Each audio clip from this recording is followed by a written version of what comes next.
দীর্ঘ ১৩ বছর বন্ধ থাকার পর নিজেদের কেন্দ্রীয় কার্যালয়ে সংবাদ সম্মেলন করে বাংলাদেশ জামায়াতে ইসলামী।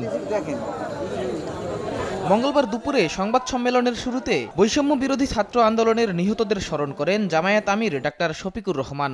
শত শত জীবন আমাদের থেকে হারিয়ে গিয়েছে, অসংখ্য মানুষ আহত হয়েছে, হয়তো তাদেরকে আজীবন পঙ্গুত্ব বরণ করতে হবে।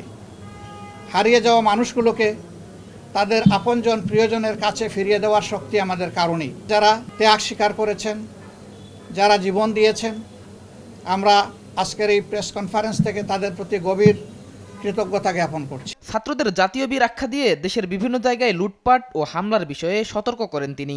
পরিবর্তনের উষালগ্নে কিছু সুবিধাবাদী দুর্বৃত্ত বাংলাদেশের বিভিন্ন জায়গায়, শহরে এবং গ্রামাঞ্চলেও বিভিন্ন সরকারি স্থাপনা, প্রতিপক্ষের বাড়িঘর এবং ক্ষেত্র বিশেষে কিছু কিছু জায়গায় বিভিন্ন ধর্মাবলম্বীদের তাদের ধর্মীয় প্রতিষ্ঠানে আঘাত হানা হয়েছে, কোথাও ভাঙচুর করা হয়েছে, লুটপাট করা হয়েছে, অগ্নিসংযোগ করা হয়েছে।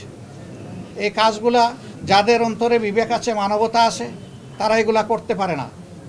এর জন্য যে দুর্বৃত্তরা এই কাজ করেছে, আমরা তাদের ব্যাপারে আমাদের সংগঠনের পক্ষ থেকে ইতিমধ্যেই দফায় দফায় কঠোর নিন্দা জ্ঞাপন করেছি, আজকেও আবার আমি করছি।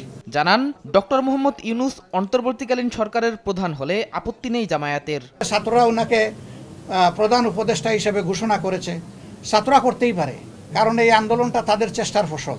আর স্টেক হোল্ডারে অনেকগুলা দল আছে, সিভিল সোসাইটি আছে, রাষ্ট্রপতি তাদেরও কথা শুনবেন বলে আমাদেরকে বলেছেন। সুতরাং এটাতে একটু সময় লাগবে। আমরা এখন এই বিষয়ে কোনো মন্তব্য করছি না, তবে আমরা তাদের সমস্ত প্রক্রিয়াকে শ্রদ্ধার সাথে দেখি। ধর্মীয় সংখ্যালঘুদের জানমাল রক্ষায় দলের নেতাকর্মী সহ সবাইকে সজাগ থাকার আহ্বানও জানান ডাক্তার শফিকুর রহমান। স্বতঃস্ফূর্ত দায়িত্বশীল অংশগ্রহণ আমরা প্রত্যাশা করছি। শাহেদুজ্জামান সাকিব, দেশ টিভি, ঢাকা।